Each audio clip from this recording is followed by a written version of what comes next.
میرے بھائیوں، پہلا کوسچن بڑا کریٹیکل ہے۔ آج 28 ذوالحجہ 1439 ہجری ہے اور پرسوں انشاءاللہ تعالی 11 ستمبر 2018 کو یکم محرم 1440 ہجری انشاءاللہ شروع ہو جائے گی۔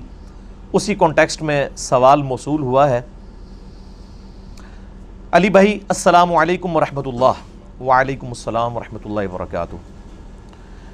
امام حسن ابن علی علیہ السلام سے متعلق 120 شادیوں کے جھوٹے الزام کے جواب میں آپ کا کلپ دیکھا، بہت خوشی ہوئی۔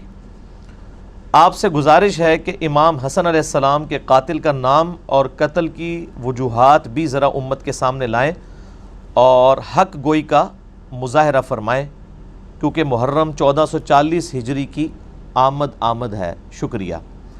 میرے بھائیوں، پہلے تو میں جواباً عرض کروں اس سوال کے جواب میں کہ الحمدللہ اس پلیٹ فارم سے حق گوئی کا جس طریقے سے مظاہرہ ہو رہا ہے، اس کی مثال دینا شاید ممکن نہیں ہے، اور اگر آپ کو کوئی مثال ملے تو مجھے ضرور بتائیے گا۔ ویسے علماء جو پروفیشنل ہوتے ہیں مکاتب فکر کے، وہ اپنے مکاتب فکر کے علماء سے بھی جیلسی کا شکار ہوتے ہیں اور دوسروں سے تو ہوتے ہی ہیں۔ اللہ کے فضل سے مجھے اگر کوئی بتائے گا نا کہ علی بھائی اس طرح کا کام آپ سے بہتر طریقے سے فلاں بندہ کر رہا ہے، تو میرا تو خوشی سے شاید 1 کلو خون ہی بڑھ جائے۔ جیلسی تو ہوگی نہیں، میں کہوں گا شکر ہے یار ہماری محنت رنگ لائی کہ یہ فرقہ واریت کی لعنت کے خلاف جو ہم نے آواز اٹھائی تھی، اس میں اور لوگ بھی شامل ہوئے، تو جیلسی کا تو سوال ہی نہیں پیدا ہوتا اللہ کے فضل سے۔ حق گوئی الحمدللہ اس پلیٹ فارم سے جو ہے وہ ببانگ دول ہوتی ہے، اور کیوں ہوتی ہے؟ اس لیے کہ نہ میں وابی نہ میں بابی، میں ہوں مسلم علمی کتابی۔ نہ ہم سو کالڈ کوئی علمی بات کرے اسے وہابی کہہ دیتے ہیں، ہم وہابی نہیں ہیں، ہم بابی بھی نہیں، بابوں کے ماننے والے یا بابوں کا دفاع کرنے والے، ہم علمی کتابی بکش مسلم ہیں۔ ایک نان بکش مسلم ہوتے ہیں، ان کو میں کہتا ہوں ٹنی، سن سنا کے سنی، سنی سن ہو گئے ٹن، اور ایک پڑھ پڑھا کے سنی، وہ صحیح سنی ہوتا ہے جو پڑھ پڑھا کے علمی کتابی مسلمان ہو۔ اور سنی ایز اے منہج میں استعمال کر رہا ہوں، ایز اے فرقہ نہیں۔ فرقہ واریت تو اسلام کے اندر حرام ہے۔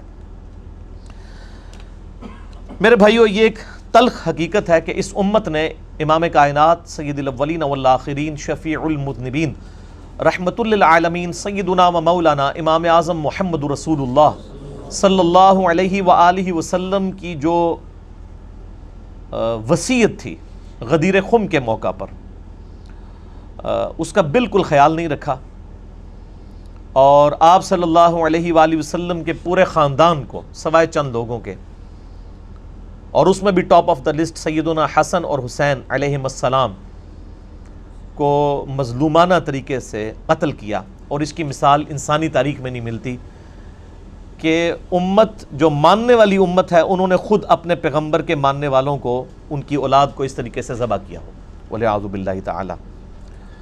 وہ جو ماہر القادری صاحب کا شعر بھی ہے، ان کے ہاتھوں سے لٹی باغ رسالت کی بہار، جو نمازوں میں پڑھتے رہے صدا صلی علی، یعنی نمازوں میں وہ پڑھتے تھے اللہم صلی علی محمد وعلی آل محمد، لیکن آل محمد کے ساتھ انہوں نے یہ ظلم کیا۔ میرے بھائیوں، صحیح مسلم میں اوپر تلے 4 احادیث ہیں، 4 طرق انٹرنیشنل نمبر کے مطابق۔ مولا علی رضی اللہ تعالیٰ عنہ وعلیہ السلام کے فضائل والے چیپٹر میں صحیح مسلم میں 6225 سے لے کے 6228 تک کہ آپ صلی اللہ علیہ وآلہ وسلم نے حجۃ الوداع سے واپسی پر اپنی وفات سے 2 مہینے پہلے خم نامی گاؤں میں مکے اور مدینے کے درمیان پڑاؤ کر کے خطبہ دیا 17 ذوالحجہ کو 10 ہجری کے اندر، اور اگلی 11 ہجری میں ربیع الاول کے مہینے میں ہی آپ کی وفات ہوئی۔ تاریخ کنفرم نہیں، لیکن دن سوموار ہے، اور آپ کی گفتگو بڑی کنکلوڈنگ تھی۔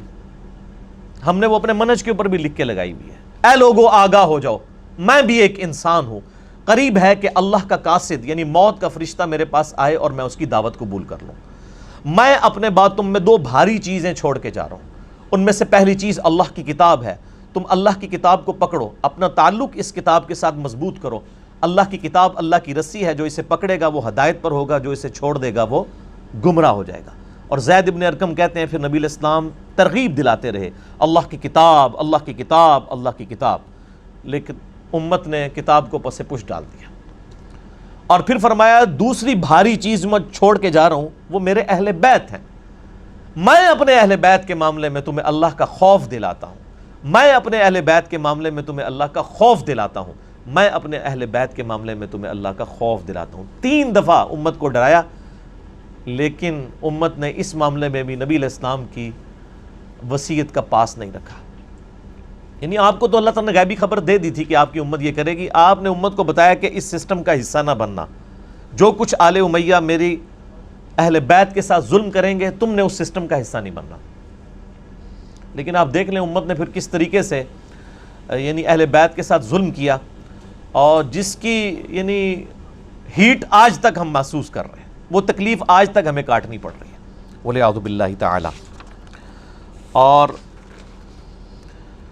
اس امت نے اگر یہ کام نہ کیا ہوتا تو آج امت کی حالت مختلف ہوتی، اس آزمائش سے ہمیں نہ گزرنا پڑتا۔ اور ضمناً مجھے وہ حدیث یاد آ گئی صحیح بخاری میں انٹرنیشنل نمبر کے مطابق 3748 سیدنا حسن و حسین علیہم السلام والے فضائل والے چیپٹر میں، کہ سیدنا حسین ابن علی کا سر کاٹ کر ایک تشت میں رکھ کے عبید اللہ ابن زیاد کے سامنے پیش کیا گیا، گورنر کوفہ جو یزید ابن معاویہ کی طرف سے گورنر تھا۔ صحیح بخاری انٹرنیشنل نمبر کے مطابق 3748، اور اس حدیث میں حسین کے ساتھ علیہ السلام لکھا ہے، علیہ السلام امام بخاری نے۔ آپ sunna.com ویب سائٹ میں عربی والا پورشن دیکھ لیں، مکتبۃ الشاملہ دیکھ لیں، اور بیروت کی چھپی ہوئی عربی کتابیں دیکھ لیں، آپ کو ملے گا۔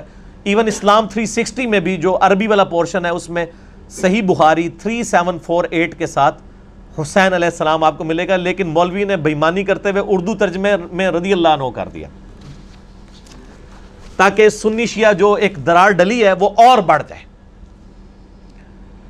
تو بخاری کے الفاظ ہیں، حسین علیہ السلام کا سر مبارک کاٹ کے تشت میں رکھ کے عبید اللہ ابن زیاد کے سامنے پیش کیا گیا، تو وہ چھڑی مار کے ان کے یعنی سر مبارک کے ساتھ، جس میں الفاظ ہیں کہ داڑھی اور سر میں کالا خضاب لگا ہوا تھا وسمہ کا،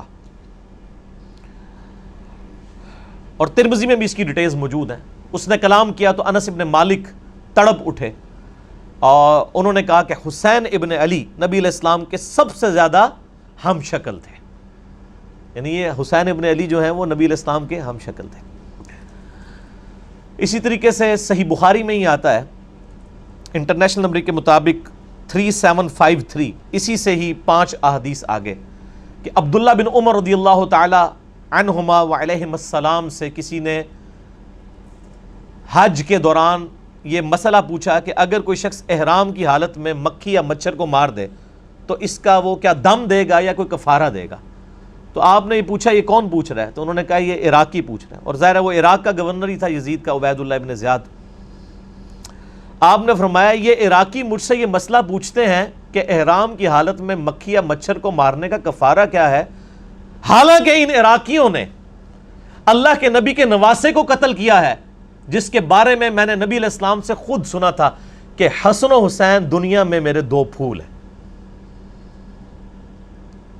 اللہ کی لعنت ہو ان لوگوں پر جنہوں نے حسین ابن علی یا حسن ابن علی کو مظلومانہ شہید کیا، اور اللہ کی رحمت ہو، کروڑیں رحمتیں ہوں ان محدثین پر جنہوں نے یہ سچائی امت تک پہنچائی اور سنی شیعہ ٹسل کا شکار نہیں ہوئے۔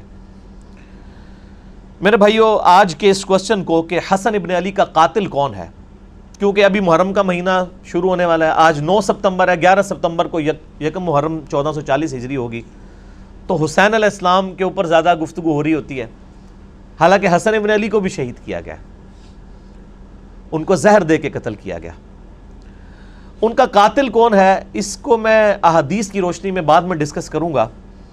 شروع میں اہل حدیث علماء کے 3 ریفرنسز کوٹ کروں گا، کیونکہ اس وقت پریکٹیکلی سعودیہ اور ایران ٹسل کے اندر یزیدیت اور ناسبیت، یعنی حسین علیہ السلام سے بغض یزیدیت اور مولا علی علیہ السلام سے بغض ناسبیت، اس کا پریکٹیکل جھنڈا اس وقت بعض اہل حدیث علماء نے اٹھایا ہوا ہے، سارے اہل حدیث کی نہیں بات کر رہا، بعض، اور بعض تو ماشاءاللہ پھر انہوں نے ناسبیت کا رد کیا ہے، جیسے شیخ زبیر لیزئی رحمہ اللہ تعالی ہے، المتوفی 1435 ہجری، بمطابق 10 نومبر 2013 ان کی ڈیتھ ہوئی، اور مولانا اسحاق صاحب فیصل آباد والے رحمہ اللہ تعالی المتوفی 28 اگست 2013، دونوں ایک ہی سال فوت ہوئے۔ میرے دونوں استاد ایک ہی سال میں، ایک اگست کے مہینے میں اور دوسرے نومبر کے مہینے میں 2013 کے اندر۔ اللہ تعالیٰ ان کی قبروں کو نور سے بھرے، انہیں نیک کاموں کا اجر عطا فرمائے، ان کی برائیوں سے درگزر فرمائے۔ ان دونوں نے یعنی اہل بیت کے دفاع کا وہ حق ادا کیا جو شاید سو کالڈ وہ لوگ جو اہل بیت کی محبت کا دم بھرتے ہیں انہوں نے بھی نہیں دیا۔ اسی لیے میں دیکھتا ہوں کہ ان لوگوں کی سائٹس کے اوپر بھی، ان لوگوں کے بھی فیس بکس اور یوٹیوب کے اوپر ان لوگوں کی ویڈیوز شیئر ہوئی ہوتی ہیں محرم کے دنوں کے اندر، الحمدللہ۔ لیکن ساتھ ہی ساتھ بعض اہل حدیث میں ہی علماء ہیں جن میں ٹاپ آف دا لسٹ ہمارے جیلم شہر کا ایک فیض عالم صدیقی تھا، ناسبی، جو قتل بھی ہو گیا بعد میں، 1988 کے راؤنڈ اباؤٹ کی بات ہے، جنہوں نے ناسبیت پھیلائی۔ اور اللہ تعالیٰ نے جیلم سے ہی، ہماری اکیڈمی سے واکنگ ڈسٹنس پہ وہ مسجد ہے، باب بگے کی مسجد اسے کہتے ہیں، جدھر فیض عالم صدیقی جمعہ پڑھایا کرتا تھا، اہل حدیث کی مسجد تھی۔ تو آپ دیکھ لیں اسی شہر سے، اس سے چند قدموں کے فاصلے سے ہی الحمدللہ کتاب و سنت کی آواز اٹھی ہے، اور دنیا کے 7 براعظموں تک اہل بیت کی محبت کی شمع جو ہے وہ روشن ہوئی ہے الحمدللہ۔ تو میں اس لیے اہل حدیث علماء کے 3 ریفرنسز سے آغاز کروں گا۔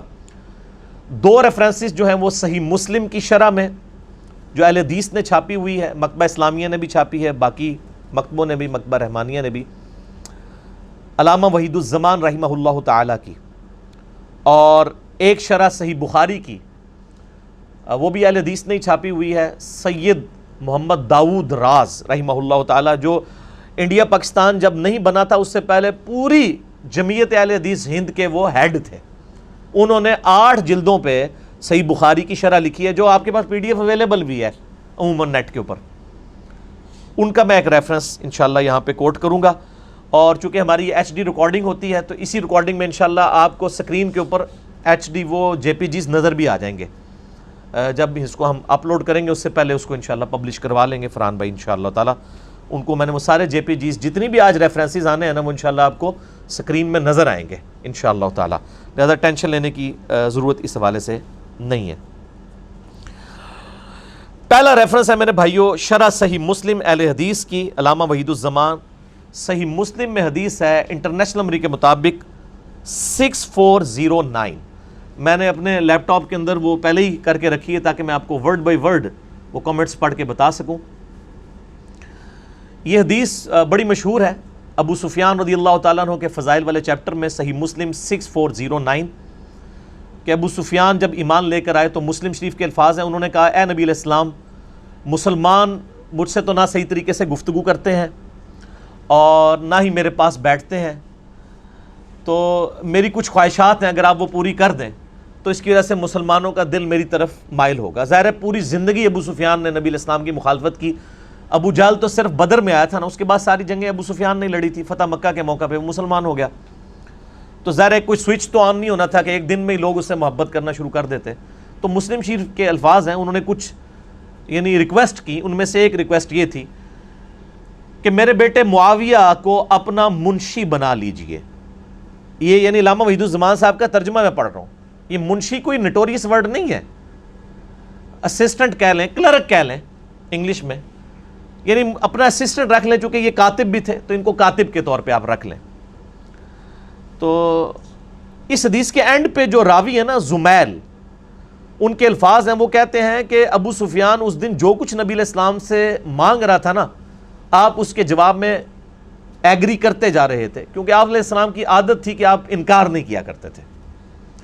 تو اس طریقے سے سفارشی طور پر ابو سفیان نے اپنے بیٹے معاویہ ابن ابی سفیان رضی اللہ تعالیٰ عنہما کو جو ہے نبی علیہ السلام کے منشی کے طور پہ، اسسٹنٹ کے طور پہ، کاتب کے طور کے اوپر بھرتی کروایا۔ باقی وہ کاتب وحی اور باقی ڈیٹیلز وہ میرا کلپ آپ دیکھ لیں، حضرت معاویہ کے بارے میں لاکھوں لوگوں نے دیکھا ہے، کیا حضرت معاویہ کاتب وحی تھے رضی اللہ تعالیٰ عنہ؟ تو میں نے بتایا کہ ہاں کاتب وحی تھے، لیکن ساتھ کچھ اور حقائق بھی جڑے میں جو آج میں ڈسکس نہیں کروں گا۔ اچھا اس حدیث کی شرح میں صحیح مسلم 6409 میں آپ ذرا ورڈ بائی ورڈ اہل حدیث عالم علامہ وحید الزمان کے کومنٹس اور اہل حدیث ہی چھاپ رہے ہیں، یہ ذرا سنیے. یہ آپ صلی اللہ علیہ وآلہ وسلم کا حسن خلق تھا، یعنی آپ علیہ السلام کا حسن اخلاق تھا اور مصلحت بھی تھی، کیونکہ ابو سفیان کافروں کا سردار تھا. اس کی تالیف قلب بھی ضروری تھی، ہر چند ابو سفیان کا اسلام پہلے پہل تو جان کے ڈر سے تھا، مگر بعد میں شاید وہ پختہ ہو گیا ہو، اور جب آدمی اسلام لایا تو اس کے قصور اور کفر کے وقت کے سب گناہ معاف ہو جاتے ہیں. آپ صلی اللہ علیہ وآلہ وسلم نے تو وحشی قاتل حمزہ کا بھی اسلام قبول کر لیا تھا، لیکن اس پر بھی ابو سفیان کا خاندان نبوی صلی اللہ علیہ وآلہ وسلم کا ہمیشہ دشمن رہا.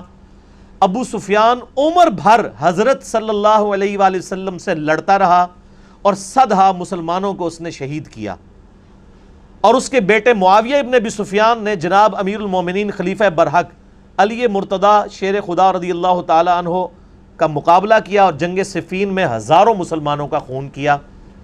اور پھر اس کے بیٹے یزید نے تو ستم ہی ڈھایا، سیدنا حسن کو زہر دلوایا اور سیدنا حسین کو ایسے ظلم سے شہید کرایا جس کا حال لکھنے سے قلم کانپتا ہے. علامہ وحید الزمان صاحب لکھ رہے ہیں کہ حسن و حسین کے قاتل کون ہیں؟ آل امیہ. اور دیکھیں وہ کہندے پورا خاندان پڑ کے رکھ چھڑیا ہے. انہوں نے کہا دادا جڑا ہے وہ نبی نال لڑتا رہا، پیو یزید دا جڑا ہے وہ علی نال لڑتا رہا، تے پتر نے حسن حسین نو شہید کروایا، جس کا حال لکھنے سے قلم کانپتا ہے. پھر یزید کے بعد سارے خلفائے بنو امیہ سوائے عمر بن عبدالعزیز کے خاندان نبوی کے دشمن ہی رہے اور ہمیشہ درپے ایذا ہی رہے، اور دنیائے ادنا کے واسطے اپنی آخرت کو تباہ کرتے رہے. لا حول ولا قوت الا باللہ، یہ انہوں نے لکھا ہے ساتھ. تو بس میرے خیال ہے اس پہ مجھے مزید کوئی کمنٹس دینے کی ضرورت نہیں ہے. دوسرا ریفرنس بھی علامہ وحید الزمان صاحب کا صحیح مسلم میں ایک حدیث ہے، انٹرنیشنل نمبر کے مطابق 5976 اور 5977، اور یہ بخاری میں بھی اس کا کچھ حصہ ہے کہ نبی علیہ السلام نے اپنی وفات سے 1 مہینہ پہلے خطبہ دیا اور فرمایا مجھے یہ ڈر نہیں کہ تم میرے بعد مشرک ہو جاؤ، البتہ مجھے ڈر ہے کہ دنیا کی محبت تم پر غالب آ جائے گی، دنیا کے خزانے تم پر اللہ کی طرف سے کھول دیے جائیں گے، اور پھر تم دنیا کی محبت میں ایک دوسرے کو قتل کرو گے جس طرح اگلی امتوں نے کیا، اور تم بھی تباہ و برباد ہو جاؤ گے جس طرح اگلی امتیں تباہ و برباد ہوئی. اب یہ بڑی سخت حدیث تھی. اس حدیث پہ کامنٹس کر رہے ہیں علامہ وحید الزمان صحیح مسلم انٹرنیشنل نمبر کے مطابق 5976 اور 5977. اس کے فٹ نوٹ پر لکھتے ہیں ورڈ بائی ورڈ، اور دنیا کے واسطے آخرت کا خیال چھوڑ دو گے.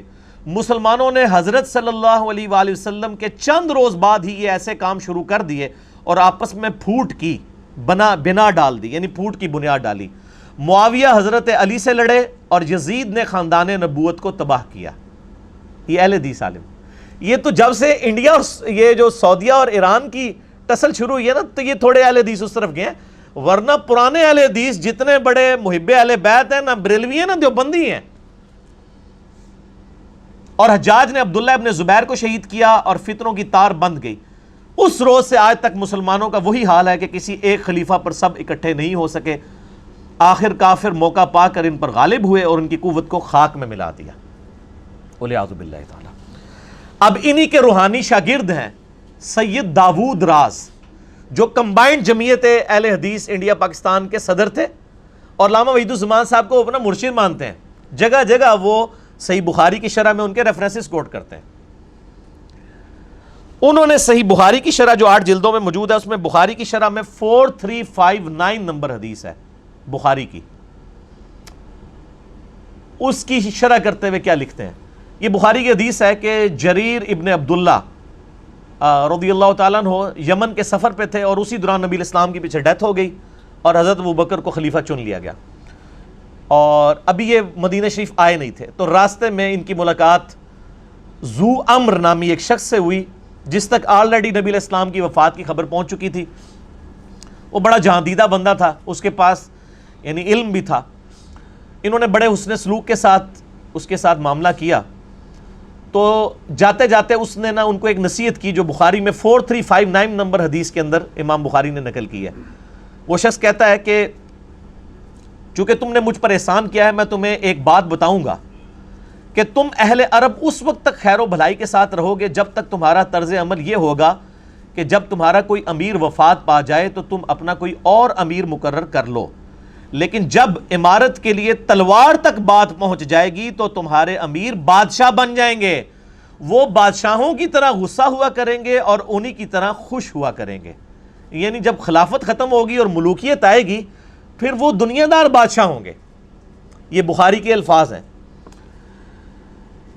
کانت بالسیف کانوا ملوکا یغضبون غضب الملوک ویرضون رضا الملوک۔ اس پہ حدیث مکمل ہوئی ہے۔ اس کی شرح میں سید داود راز کیا لکھتے ہیں؟ ذو امر کی آخری نصیحت جو یہاں مذکور ہے وہ بالکل ٹھیک ثابت ہوئی۔ خلفائے راشدین یعنی ابوبکر، عمر، عثمان و علی کے زمانے تک خلافت مسلمانوں کے مشورے اور صلاح سے ہوتی تھی۔ اس دور کے بعد کسرا اور قیصر کی طرح یعنی رومن اور پرشین امپائر کے ہیڈ جس طرح اپنے بچوں کو خلیفہ بناتے تھے، ان کی طرح طاقت کے بل پر بادشاہ بننے لگے اور مسلمانوں کا شرازہ منتشر ہو گیا۔ حضرت امیر معاویہ رضی اللہ تعالیٰ عنہ نے جب خلافت یزید کا اعلان کیا تو کئی بابصیرت صحابہ نے ان کو صاف کہہ دیا تھا کہ آپ سنت رسول کو چھوڑ کر کسرا اور قیصر کی سنت کو زندہ کر رہے ہیں۔ یہ بخاری میں ہے 4827 نمبر، اور میں نے اپنے پمفلٹ میں ساری حدیثیں ڈالی ہیں، آپ کو تعارف بھی کروا دوں گا۔ یہ داؤد راز لکھ رہے ہیں کہ قیصر و کسرا کی جو طریقہ تھا ان کو کس نے زندہ کیا۔ بہرحال اسلامی خلافت کی بنیاد امرہم شورا بینہم پر ہے، جس کو ترقی دے کر آج کی جمہوریت لائی گئی ہے۔ اگرچہ اس جمہوریت میں بہت خرابیاں ہیں تاہم شورا کی ایک ادنا جھلک ہے، اور میرا بھی یہی موقف ہے کہ جو اسلامک ڈیموکریسی ہے یہ خلفائے راشدین کی ایک ماڈرن فارم ہے خلافت راشدہ کی، اور یہ دیکھ لیں سید داؤد راز صاحب نے بھی یہی لکھا ہوا ہے الحمدللہ۔ یہ 3 ریفرنسز تھے اہل حدیث علماء کے۔ اب یہ ٹاپک ایسا ہے کہ میں اس پہ گھنٹوں فی البدی بول سکتا ہوں، آپ کو پتہ ہے میری تو اسپیشلٹی جن ٹاپکس میں ان میں یہ بھی ہے ایک، لیکن to cut the story short میں آپ کو صرف ایک ریسرچ پیپر کا ہی تعارف کرواؤں گا جو میں اکثر کرواتا ہوں۔ یہ میرا ریسرچ پیپر ہے میرے بھائیوں، ریسرچ پیپر نمبر 5B، واقعہ کربلا کا حقیقی پس منظر 72 صحیح الاسناد احادیث کی روشنی میں۔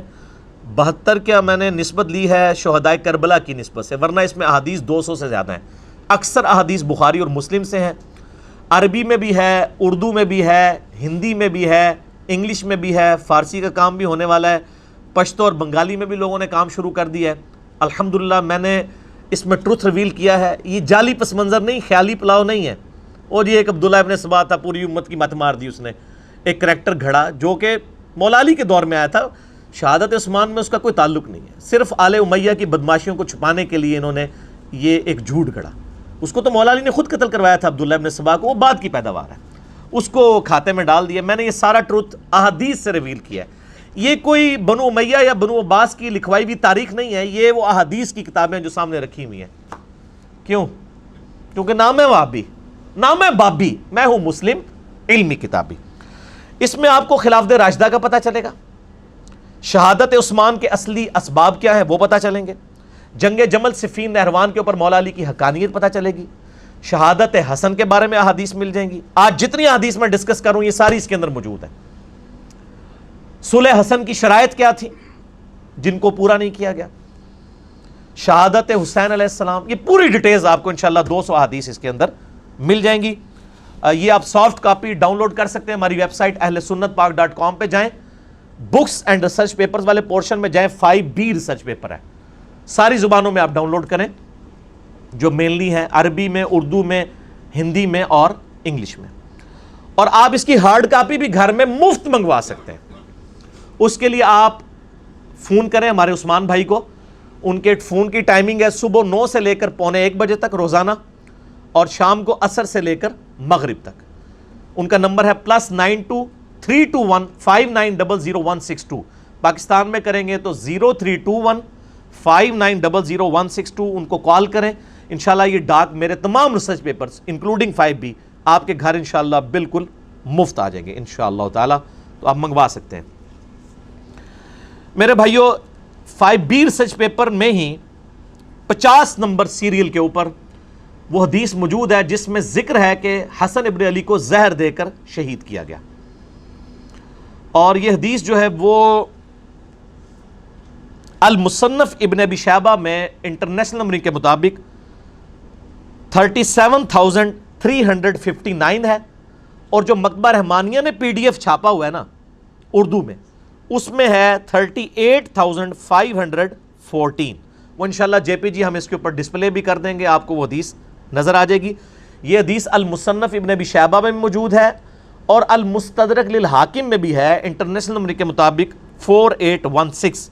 اور ہمارے جہلم شہر کے بہت بڑے ایک محدث شیخ غلام مصطفیٰ ظہیر صاحب حافظہ اللہ تعالی من الجنت والناس، شیخ زبیر علی ظہیر صاحب کے شاگرد ہیں، انہوں نے اس حدیث کی سند کو صحیح ڈکلیئر کیا، اور ان کا رسالہ ہے السنہ 26 نمبر میں انہوں نے یہ حدیث نقل کی، اور اس کے باقی بھی انہوں نے کئی ایک طریق تھے ان کے سارے ریفرنسز اس کے اندر کوٹ کیے، انشاءاللہ ہم JPG میں وہ بھی یہاں پر ایڈ کر دیں گے کہ حسن ابن علی کو زہر دے کر شہید کیا گیا۔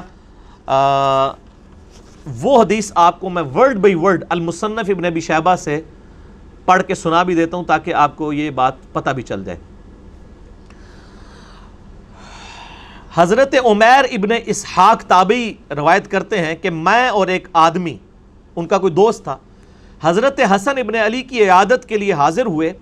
حسن ابن علی اس وقت اس آدمی سے کہنے لگے کہ مجھ سے پوچھ لو اس سے پہلے کہ تم مجھ سے کچھ پوچھ نہ سکو، یعنی میری موت کا وقت قریب ہے، کوئی علمی بات ڈسکس کرنی ہے تو مجھ سے کر لو۔ آپ دیکھیں کہ علم کتنی بڑی چیز ہے، یعنی اہل بیت میں سے پھر نبی علیہ السلام کے نواسے سیدنا حسن ابن علی، وہ موت کے وقت بھی کہہ رہے ہیں کہ کوئی علمی بات مجھ سے ڈسکس کرو۔ اس لیے میں کہتا ہوں علم حاصل کرنا یا علم سکھانا یہ ہزاروں سال کی عبادت سے بہتر ہے، نفلی عبادت سے، اس سے پہلے کہ تم مجھ سے پوچھ نہ سکو۔ ان صاحب نے کہا کہ میں آپ سے کچھ نہیں پوچھنا چاہتا، اللہ تعالیٰ آپ کو عافیت عطا کرے۔ راوی نے فرمایا کہ حضرت حسن کھڑے ہوئے اور بیت الخلاء میں داخل ہوئے، پھر بیت الخلاء سے واپس ہمارے پاس تشریف لائے اور ارشاد فرمایا میں تمہاری طرف نہیں نکلا یہاں تک کہ میں نے اپنے جگر کا ایک ٹکڑا پھینکا ہے جس کو میں اس لکڑی سے الٹ پلٹ کر رہا تھا۔ یعنی وہ ٹائلٹ گئے تو ان کو پیشاب کے اندر یا انہوں نے وامٹنگ کی، الٹی کے اندر ان کے جگر کے ٹکڑے کٹ کے نکلے، چونکہ بڑا سخت زہر دیا گیا تھا۔ مجھے کئی مرتبہ زہر پلایا گیا لیکن اس مرتبہ زیادہ سخت، اس سے زیادہ سخت چیز کوئی اور نہیں تھی، یعنی اس دفعہ جو مجھے زہر دیا گیا وہ بہت سخت تھا جس کی وجہ سے میرا جگر کٹ کے باہر نکلا۔ اللہ کی لعنت ہو ان لوگوں پر جنہوں نے حسن ابن علی کے ساتھ یہ ظلم کیا، حسین ابن علی کے ساتھ ظلم کیا، ان پہ اللہ کی لعنت، اللہ کے فرشتوں کی لعنت، تمام لعنت کرنے والوں کی لعنت، آمین۔ حضرت عمیر تابعی کہتے ہیں اگلے دن ہم صبح کے وقت دوبارہ عیادت کے لیے گئے تو وہ اس وقت جان کنی کی حالت میں تھے، یعنی وہ حالت نزع میں تھے۔ عمیر کہتے ہیں کہ حضرت حسین علیہ السلام ان کے پاس آئے، ان کے سر کے پاس بیٹھ گئے، یعنی حسن ابن علی نزع کے عالم میں لیٹے ہوئے ہیں اور ان کے چھوٹے بھائی حسین ابن علی وہ ان کے سرہانے آ کے پاس بیٹھ گئے اور فرمایا اے بھائی جان آپ کو زہر دینے والا کون ہے؟ تو حضرت حسن ابن علی نے فرمایا کیا تم اسے قتل کرنا چاہتے ہو؟ تو انہوں نے فرمایا جی ہاں۔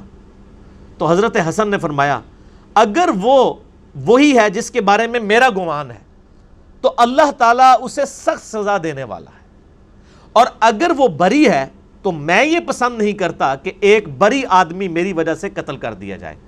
یعنی انہوں نے کہا مجھے اسیسمنٹ تو ہے کہ مجھے قتل کرنے کے لیے زہر کس نے دیا ہے، لیکن چونکہ حضرت حسن کو علم غیب تو کوئی نہیں تھا نا، یہ تو آپ کے بزرگ بابوں کے بارے میں دعوے ہیں نا، تو انہوں نے کہا اگر تو میری یہ اسیسمنٹ درست ہے تو تمہیں بدلہ لینے کی ضرورت نہیں، اللہ تعالیٰ انتقام لینے والا ہے، اور اگر میری اسیسمنٹ غلط نکلی اور تم نے بدلہ لیا تو ایک مظلوم آدمی کو تم قتل کر دو گے۔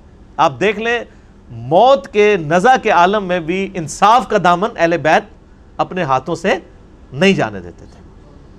تو یہ حدیث مصنف ابن ابی شیبہ میں بھی ہے، اردو میں بھی ترجمہ آ چکا ہے، PDF انشاءاللہ ہم اٹیچ کر دیں گے۔ المصنف ابن ابی شیبہ کے علاوہ یہ المستدرک للحاکم میں موجود ہے جس کا میں نے حوالہ الحمدللہ دے دیا۔ اب رہا میرے بھائیوں کہ حسن ابن علی کو یہ زہر دیا کس نے تھا؟ اس حوالے سے اہل سنت کی جو مین سٹریم کی تاریخ کی کتابیں ہیں صحابہ کرام کے احوال کے اوپر کتاب لکھی گئی ہے الاستیاب، امام ابن عبد البر، المتوفی 463 ہجری، بڑی مشہور کتاب ہے۔ شام کے اندر وہ بہت بڑے یعنی اہل سنت کے امام گزرے ہیں، محدث ہیں۔ انہوں نے اس طرح کی روایتیں نقل کی ہیں کہ حضرت معاویہ رضی اللہ تعالیٰ عنہ نے حسن ابن علی کو زہر دیا تھا، لیکن سند کے اعتبار سے یہ روایتیں کمزور ہیں۔ اسی طریقے سے طبقات ابن سعد، ان سے بھی پہلے امام محمد ابن سعد المتوفی 230 ہجری، جو امام بخاری امام مسلم کے ہم اثر ہیں، طبقات ابن سعد انہوں نے لکھی ہے، اس میں بھی ملتا ہے کہ معاویہ ابن ابی سفیان اور یزید ابن معاویہ کے بارے میں کہ انہوں نے حسن ابن علی کو زہر دے کر قتل کروایا۔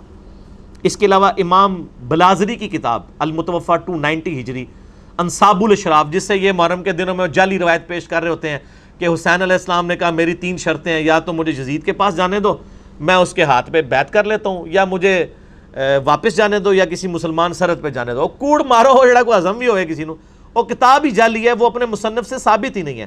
اور اگر کوئی ثابت کرنا چاہتا ہے تو سر اسی انصاب الاشراف میں لکھا ہے کہ معاویہ ابن ابی سفیان نے حضرت حسن ابن علی کو قتل کروایا ہے، اور کچھ بھی بہت کچھ لکھا ہوا ہے۔ یزید کے باوجداد کے تابوت دوزخ کے اندر ہے، اور بھی بہت کچھ لکھا ہے۔ میری شیخ زبیر صاحب کے ساتھ جب 1 to 1 اس کے اوپر ڈسکشن ہوئی، ان کا کہ یہ اگر بلازری کی کتاب کو صحیح مانیں گے تو یہ حضرت معاویہ کا پھر ایمان ثابت کرنا ان کے لیے ممکن نہیں رہے گا، تو اس لیے اس کتاب سے ہی جان چھڑائیں۔ تو نہ ہم 3 شرطوں والی بات بھی جعلی، یہ بھی جعلی۔ اس طریقے سے تاریخ دمشق ہے، امام ابن عساکر، علی ابن حسین ابن عساکر، المتوفی 571 ہجری، تاریخ دمشق ان کی مشہور ہے۔ اس میں بھی ملتا ہے کہ حضرت معاویہ نے زہر دیا، لیکن یہ سب کی سب روایتیں کمزور ہیں، تاریخی ہیں، ہم ان کو پیش نہیں کرتے۔ البتہ سنن ابی داؤد میں ایک صحیح سند کے ساتھ حدیث ہے، یہ ابو داؤد پڑھی نہیں ہوئی، پڑھی بھی ہوئی ہے۔ انٹرنیشنل نمبر کے مطابق 4131، وہ حدیث میں ورڈ بائی ورڈ کور کروں گا آج، جس سے آپ کو پتا چلے گا کہ قتل حسن کا بینیفیشری کون ہے۔ جس طرح آج کل لوگ کہتے ہیں نا وہ بے نظیر کے قتل کا بینیفیشری کون ہے، ٹھیک ہے، نام لینے کی ضرورت نہیں ہے۔ اس طرح حسن ابن علی کے قتل کا بینیفیشری کون تھا وہ ابو داؤد نے بتا دیا۔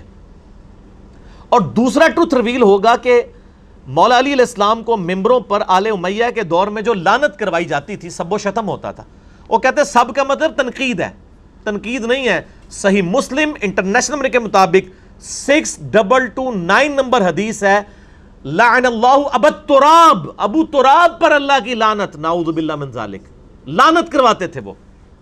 یہ لعنت کیوں کرواتے تھے؟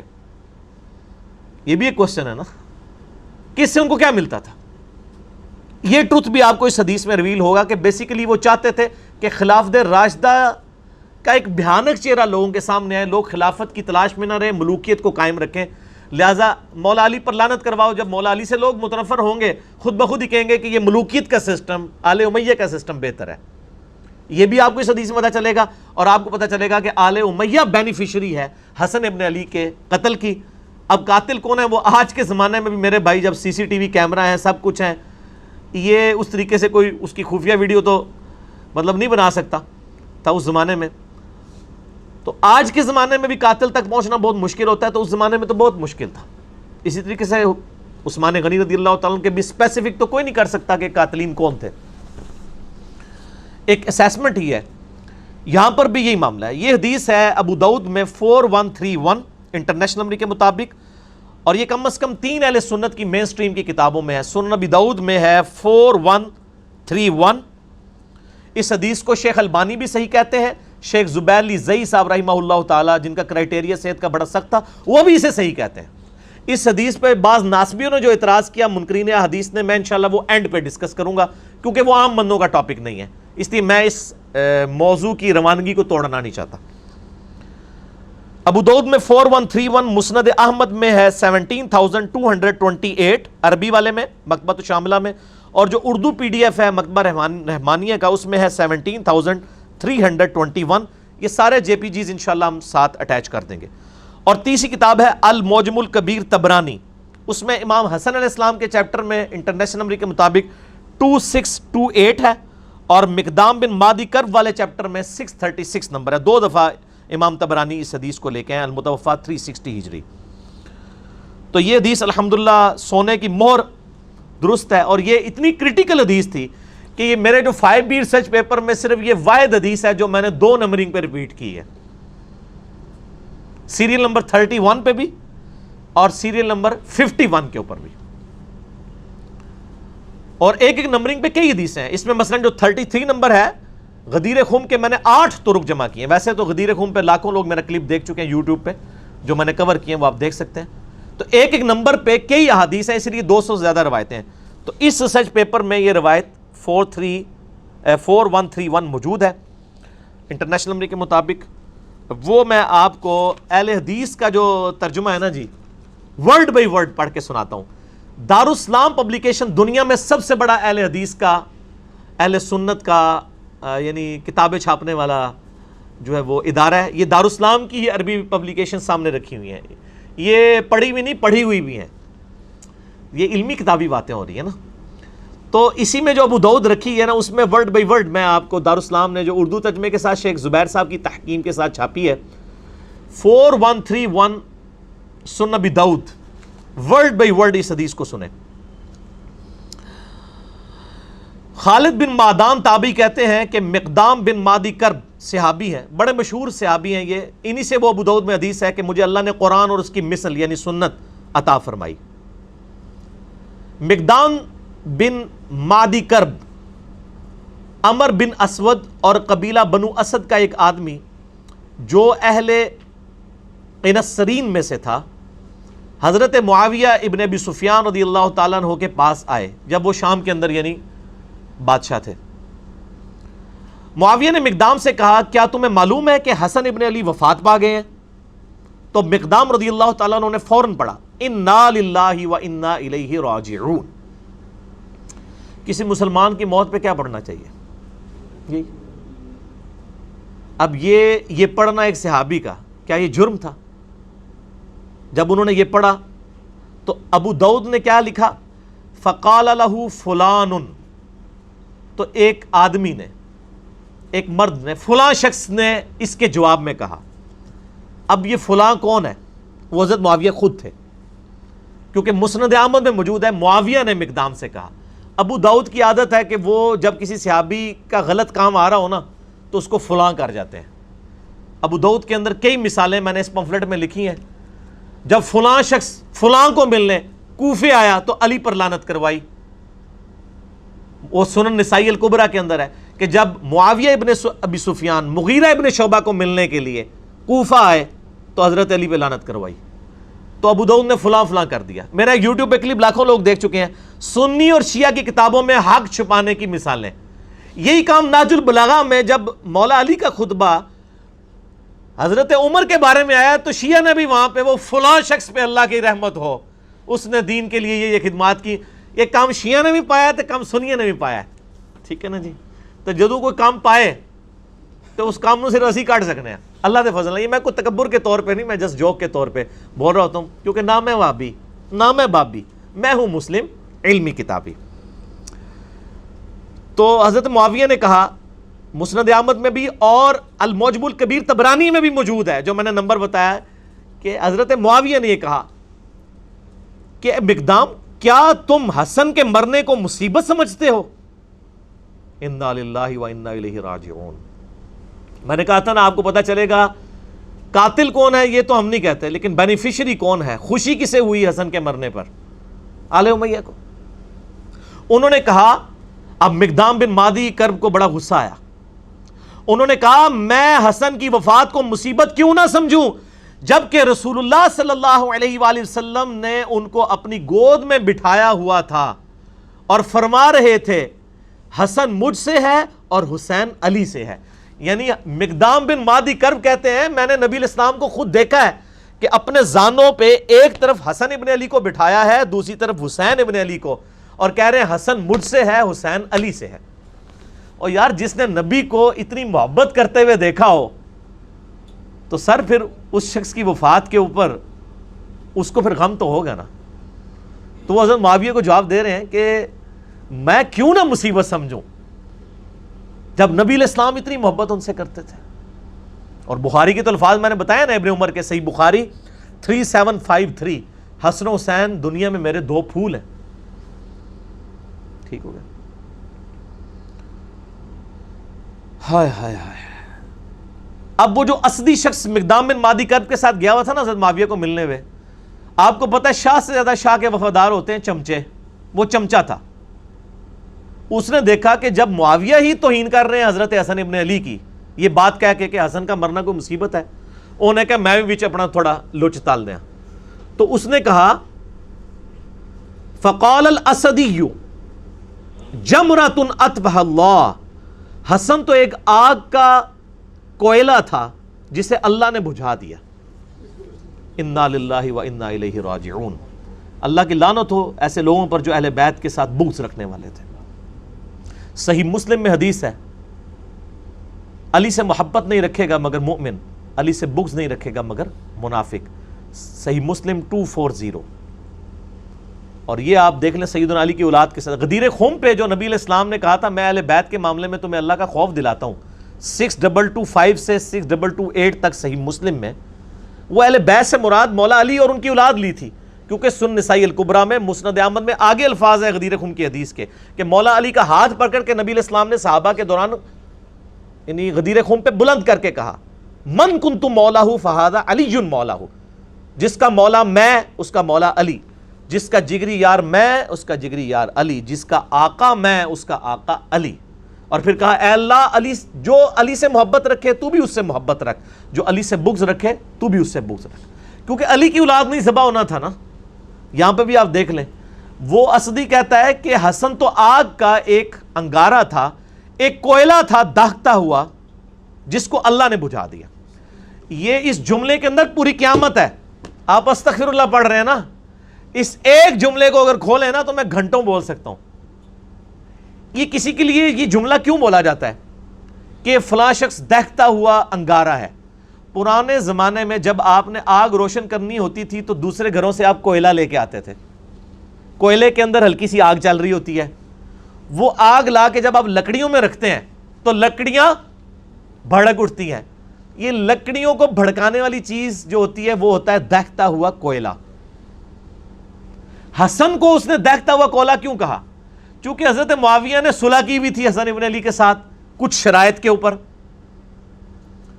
ان شرائط میں سے صرف ایک ہی شرط پوری کی تھی کہ جو مال غنیمت جو قرآن حکیم میں سورۃ الانفال میں آیا کہ اہل بیت کو 5واں حصہ ملے گا بیت المال میں سے, چونکہ ان پہ زکوٰۃ نہیں لگتی, وہ دیتے تھے. باقی جو 4 شرائط تھیں, نمبر 1 حضرت معاویہ رضی اللہ تعالیٰ عنہ خلفائے راشدین کے طریقے کے مطابق حکومت چلائیں گے, کوئی نہیں پوری کی.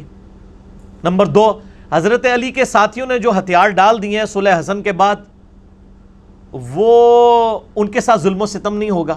آپ یہ میرا پمفلٹ پڑھیں, میں آج اس ڈیٹیل میں نہیں جانا چاہتا, وہ سب کچھ موجود ہے ان کے ساتھ کیا کچھ ہوا, بخاری مسلم سے میں نے ثابت کیا.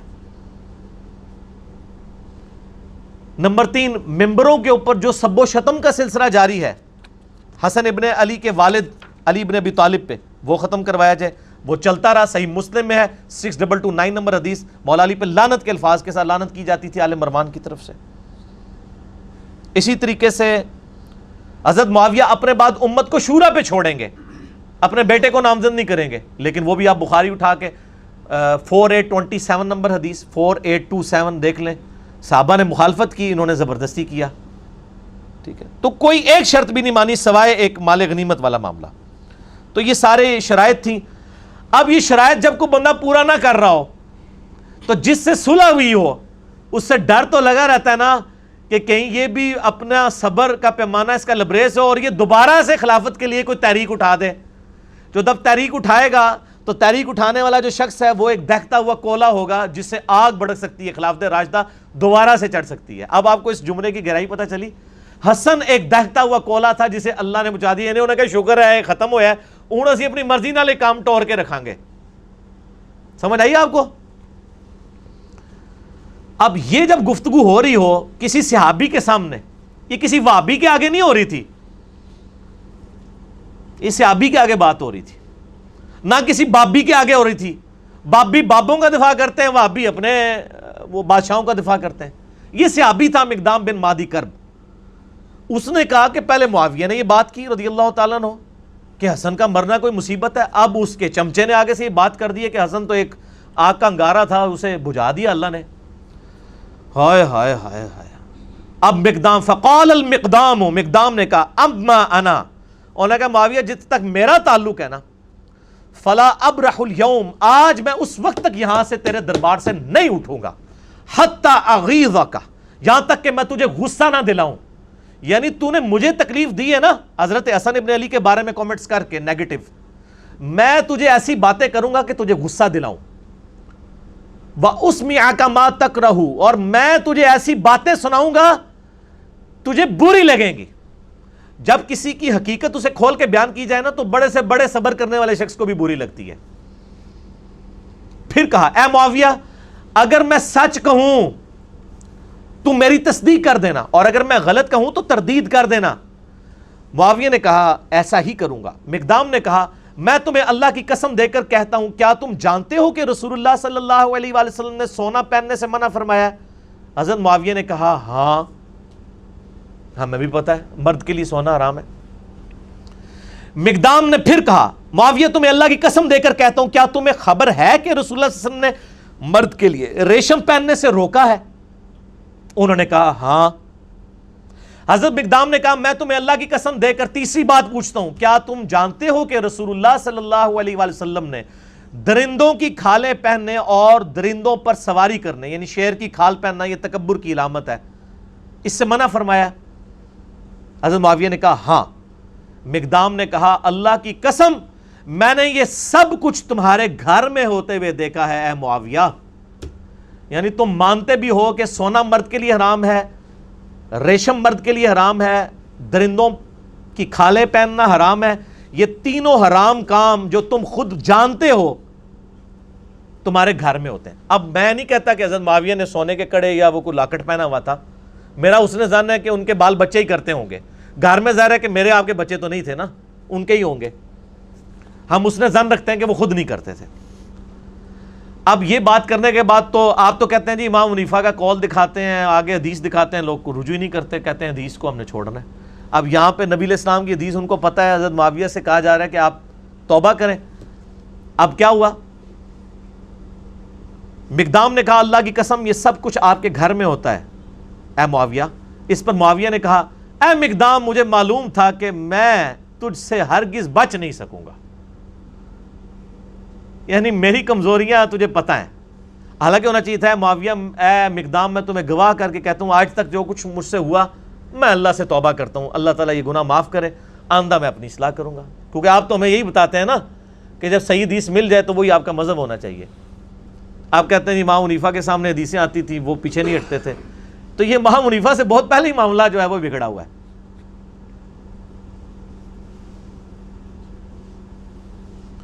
مجھے پتا تھا میں گلے نہیں تیرے کو جیت سکتا، اے منو بھی کہہ رہے ہوندے نے او علی دی زبان بڑی لمبی ہے، او زبان نہیں لمبی، سچ ہوتا ہی اتنا طاقتور ہے کہ اس سے آپ جیت ہی نہیں سکتے۔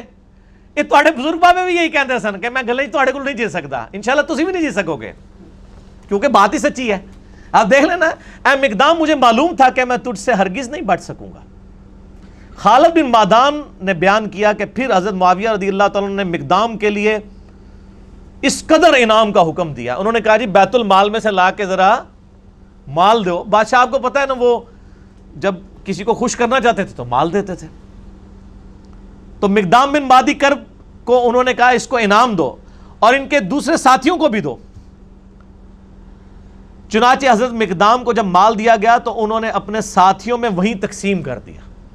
حضرت معاویہ نے گفٹ دیا، انہوں نے تحفہ سنت کے مطابق قبول کر لیا، لیکن وہ آج کل مولوی علی سنت نہیں سی کہ لے کے بوجھ پا لیندے۔ نبی علیہ السلام کو بھی جو گفٹ آتے تھے آپ قبول کرتے تھے، صحابہ میں ہی بانٹ دیتے تھے۔ تو مقدام بن مادی کرب کو جتنی رقم حضرت معاویہ نے اس وقت دی بیت المال میں سے، انہوں نے لے کے ادھر ہی غریبوں میں تقسیم کر دی۔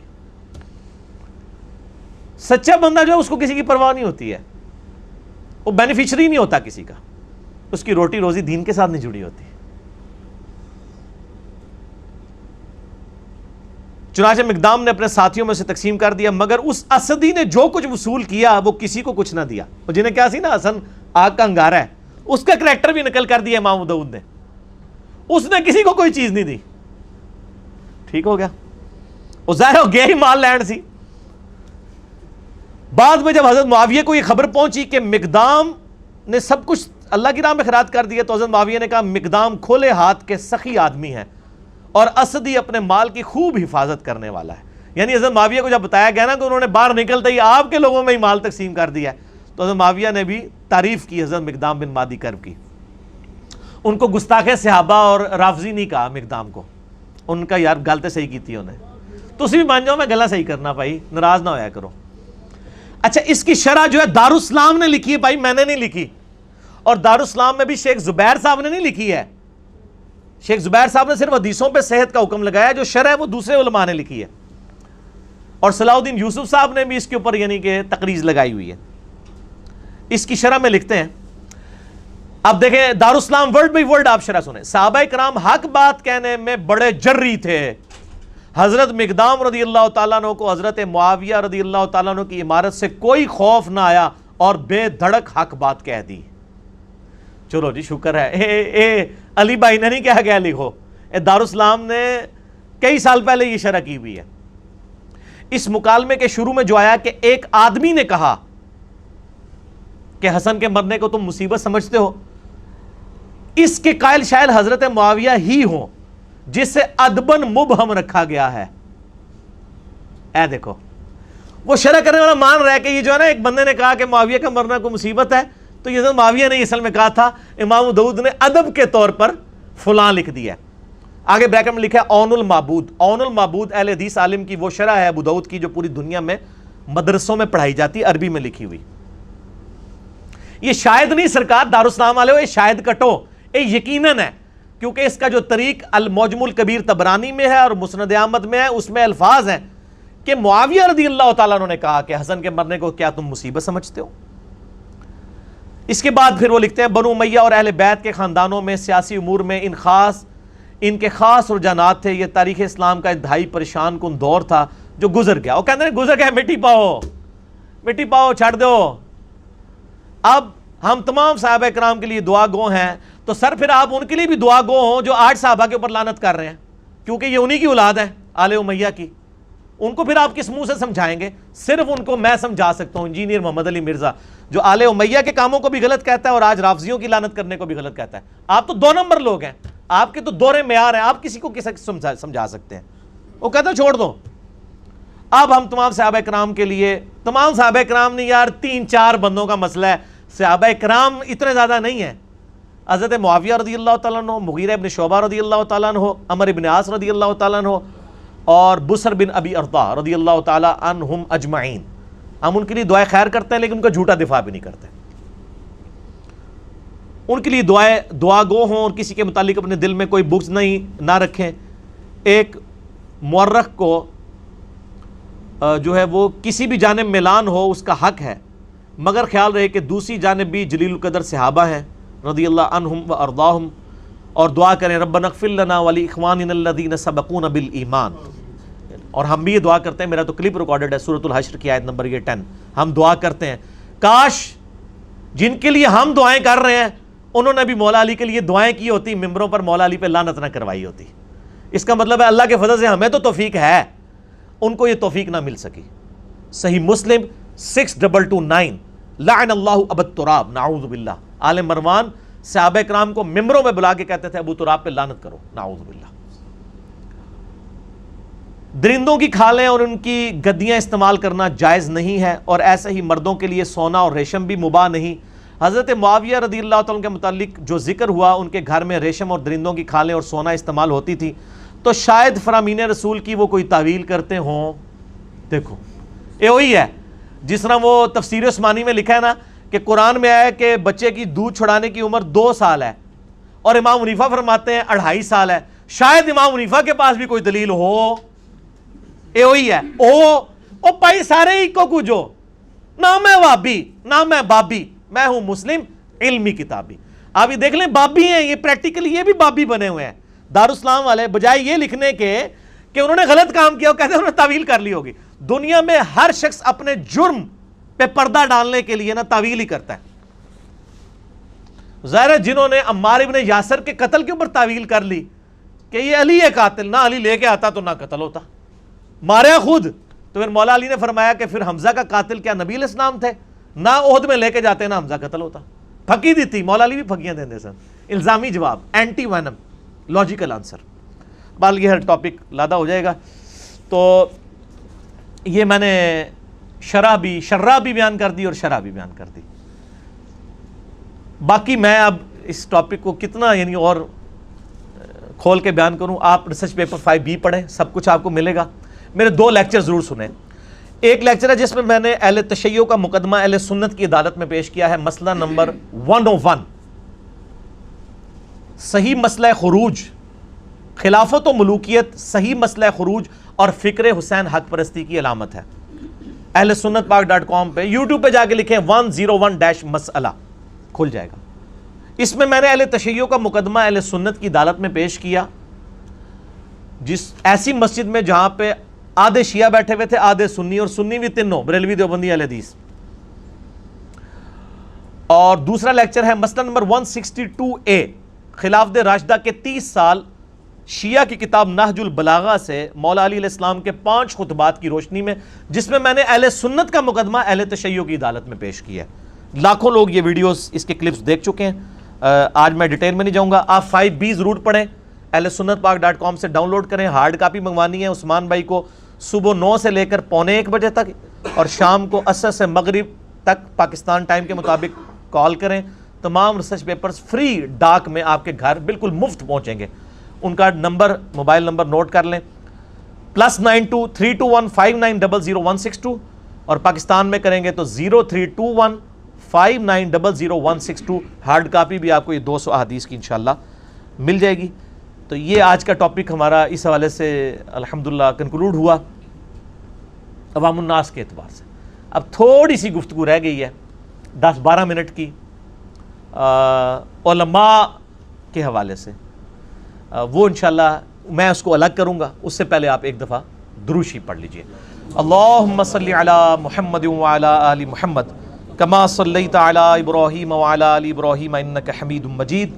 اللہم بارک علی محمد وعلی آل محمد کما بارکت علی ابراہیم وعلی آل ابراہیم انک حمید مجید. سنن نبی داؤد کی حدیث نمبر 4131 جو مسند امام احمد میں بھی موجود ہے انٹرنیشنل نمبر کے مطابق 17,228، اور اردو PDF میں 17,321. المعجم الکبیر طبرانی میں بھی موجود ہے حضرت حسن ابن علی کے چیپٹر میں 2628 نمبر، اور مقدام بن مادی کرب والے چیپٹر میں 636 نمبر. اس حدیث پہ بعض منکرین احادیث میں سے، اور یہ میں نے بہت پہلے کئی سال پہلے پریڈکشن کی تھی، 6 سال پہلے، کہ جو ناسبی ہوگا نا مولا علی سے بغض رکھنے والا، وہ منکرین حدیث ضرور ہوگا. وہ بخاری مسلم کی احادیث کا بھی انکار کرے گا کیونکہ اس کی مجبوری ہے، حدیثیں اس کی موت ہیں. وہ تو پیش کرے گا آل امیہ اور آل عباس کی لکھوائی ہوئی جھوٹی تاریخ، تو وہ حدیثوں کے اوپر حملے کرے گا اور بھر یہ پرواہ نہیں کرے گا کہ وہ منکرین حدیث ہوگا. وہ کہے گا رفع الدین کی حدیثیں لے لو، باقی حدیثیں نہ لو. تو بعض ناسبیوں نے اس حدیث کے اوپر اعتراض کیا تاکہ یہ معاملہ ہی گول کر دیا جائے. حالانکہ اس حدیث کو آج تک کسی نے ضعیف نہیں کہا اہل سنت کی تاریخ میں. اور دور اعظم میں بہت بڑے محدث شیخ ناصر الدین البانی رحمہ اللہ تعالی المتوفى 1999 عیسوی، اور شیخ زبیر علی زئی رحمہ اللہ تعالی المتوفى 2013 عیسوی، دونوں نے اس حدیث کو صحیح کہا. اور شیخ زبیر صاحب تو تدریس کے مسئلے میں بہت وہمی تھے، وہ تو البانی کی بھی صحیح کی حدیثوں کو ضعیف کہہ دیتے تھے تدریس کے مسئلے میں. اس کے باوجود اس حدیث کے اوپر انہوں نے کوئی کمپرومائز نہیں کیا اور اس حدیث کو انہوں نے صحیح ڈکلیئر کیا. 2 اعتراض ہوتے ہیں اس حدیث کے اوپر. میں انشاءاللہ علماء کے لیے، تو میں طالب علم ہوں لیکن علماء کی اصلاح کے لیے بیان کر دوں.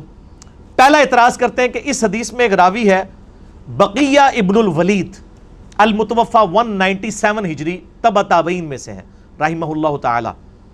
وہ کہتے ہیں کہ ناقابل اعتبار راوی ہے، اس کی حدیث محدثین نے قبول نہیں کی. اور دوسرا اعتراض کرتے ہیں اور مجھے کہتے ہیں جی، آپ کہتے ہیں جی وہ سما کی تصریح نہ ہو، مدلس ان سے روایت کرے تو ضعیف ہوتی ہے. وہ کہتے ہیں جی بقیہ جو ہے یہ مدلس ہے اور یہ ابو داؤد کی حدیث میں یہ ان سے روایت کر رہا ہے اور اس کی ان والی روایت جو ہے اب وہ سما کی تصریح کے بغیر ضعیف ہوگی. لہٰذا وہ کہتے ہیں جی آپ کے اصول کے اوپر اس کی روایت خود بخود ضعیف بنتی ہے. حالانکہ یہ میرا اصول نہیں ہے، یہ تو صحیح مسلم کے مقدمے میں لکھا ہے، اور یہ اصول سب سے زیادہ اگر کسی نے انٹروڈیوس کروایا ویڈیوز میں نے اور کتابوں میں شیخ زبیر علی زئی رحمہ اللہ تعالیٰ نے. اس کے باوجود شیخ زبیر صاحب نے اس حدیث کو صحیح کیوں کہا؟ یہ دونوں اعتراض کے میں جواب انشاءاللہ دوں گا، کیونکہ نہ میں وہابی نہ میں بابی، میں ہوں مسلم علمی کتاب ہے. تو یہ پہلا اعتراض کہ بقیہ جو ہے یہ ضعیف راوی ہے، بڑا ریجیکٹڈ راوی ہے، اس کی روایت قبول نہ کی جائے. تو بقیہ ابن ولید، اس کے میں 5 جواب دوں گا. نمبر 1، جواب نمبر 1، بقیہ ابن الولید المتوفى 197 ہجری تبع تابعین میں سے ہیں رحمہ اللہ تعالی. صحیح مسلم کے مقدمے میں امام مسلم نے صحیح مسلم کے اندر جو راویوں کے اوپر بحثیں کی ہیں نا، اس بقیہ کے اوپر بحث کی ہوئی ہے باقاعدہ. صحیح مسلم میں انٹرنیشنل نمبر کے مطابق 43 نمبر پر اور 80 نمبر پر اور 81 نمبر پہ 3 جگہ بقیہ ابن الولید کے اوپر امام مسلم نے اپنے کومنٹس لکھے ہیں بڑے محدثین سے نقل کر کے. وہ میں آپ کو امام مسلم کے کومنٹس بتا دیتا ہوں. 43 نمبر پہ لکھتے ہیں کہ عبداللہ ابن مبارک کہتے ہیں، عبداللہ ابن مبارک المتوفى 181 ہجری امام حنیفہ کے شاگرد ہیں. اور میں نے کئی دفعہ بتایا کہ ذخیرے احادیث میں 2 محدث ایسے ہیں جن کے اوپر نیگیٹو جملہ کبھی کسی نے نہیں کسا. ایک عبداللہ ابن مبارک، امام بخاری کے دادا استاد ہیں یہ، اور امام حنیفہ کے شاگرد ہیں. بعد میں امام حنیفہ کو چھوڑ گئے تھے. وہ میرا ایک کلپ بھی ہے امام حنیفہ سے رفع الیدین پہ مناظرہ، وہ انہوں نے ہی مناظرہ کیا تھا جو حدیث کی کتابوں میں ہے. ایک ان کے مناظرے ہیں نا جو جعلی تاریخ کی کتابوں میں ہے. ایک عبداللہ بن مبارک، دوسرے امام مسلم جن کے اوپر جرح کا کوئی کلمہ نہیں ملتا.